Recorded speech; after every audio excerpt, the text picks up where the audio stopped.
আজকে আমরা ঘুরতে ঘুরতে চলে এসেছি সেই বহু প্রতীক্ষিত কল্যাণী আইটিআই মোড়ের লুমিনাস ক্লাবে। তো এখানে ডেকোরেশন পুরো কমপ্লিট, এখন সবাইকেই ঢুকতে দেওয়া হচ্ছে। তো আমরাও ঘুরতে ঘুরতে গেলাম।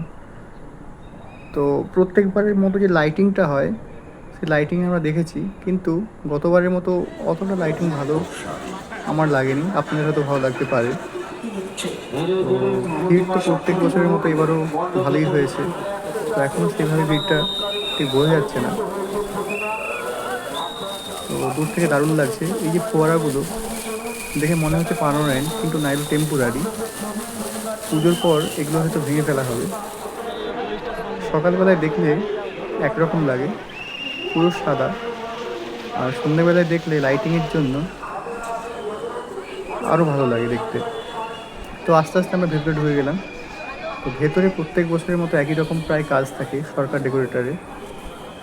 তো দইয়ের কাঠি, দই যে আমরা খাই তার কাঠি দিয়ে আর প্লাইয়ের উপর রং করে এই মন্দিরটা বানানো হয়েছে। খুব সুন্দর কাজ আছে ভেতরে। এবং ঠাকুরের যে গয়না, প্রায় 76 কেজির মতো সোনা দিয়ে তৈরি, যেটা অন্যতম আকর্ষণ। আশা করি দেখতে ভালোই লাগবে, আপনারা আসুন, এসে দেখুন।